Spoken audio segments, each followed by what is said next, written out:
मोठेवाडी येथे मुसळधाराचा वारा आणि पाऊस या दोन्हीच्या याच्यामुळं पलीकडच्या शेडवरचा पत्रा उडून पाठीमागच्या शेडवर पडला आणि त्या पाठीमागच्या शेडवरची पूर्ण भिंत फाउंडेशन सोडून पूर्ण भिंत ही कोसळलेली आहे आणि त्या कोसळल्यामुळं कमीत कमी 6 जण या ठिकाणी जागीच मृत्यू झालेले आहेत। 15-20 जणांची प्रकृती थोडी, काही जणांची त्यामध्ये गंभीर आहे, सगळ्यांना हॉस्पिटलला हलवलेलं आहे। नक्कीच खूप दुःखद ही घटना आहे आणि आम्ही जे मृत्यू झाले त्यांच्या दुःखामध्ये आम्ही सगळेजण समाविष्ट आहोत। आताच प्रांतसाहेबांनी सांगितल्याप्रमाणे नक्कीच की शासनाच्या परीने जी काही मदत असेल ते नक्की होईलच, पण आताच आमदार गोपीचंद पडळकर साहेबांचा सुद्धा आता फोन आला होता। आमदार साहेबांनी सुद्धा प्रत्येक ठिकाणी जिथं आपले पेशंट आपले गेलेत तिथं आमदार साहेब स्वतः कॉन्टॅक्ट करत आहेत, सगळ्याला तिथं कॉन्टॅक्ट करून तिथं धीर देण्याचा व काही तिथं लागेल ते आश्वासन देण्याचं आमदार साहेबांनी सुद्धा तिथं चालू केलेलं आहे। गाव मोठेवाडी येथे मरगुबाई देवस्थान मोठेवाडी या ठिकाणी आज अत्यंत दुर्दैवी असे दुःखद घटना आज घडलेल्या आहे।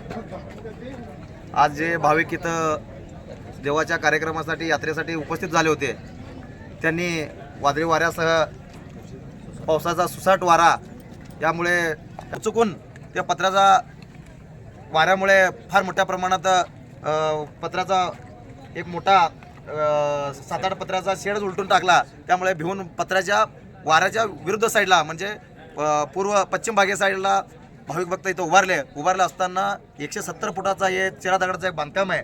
याला कोणताही उत्तम दर्जाचा बांधकाम न झाल्यामुळं त्या सर्व भाविक उभारल्या ठिकाणी आज भाविक भक्तावर हे काळाचा घाला घातला आणि इथलं चेरा दगडाचा त्यांच्या अंगावर पडले गेले, त्याखाली दबले गेले अनेक भाविक भक्त।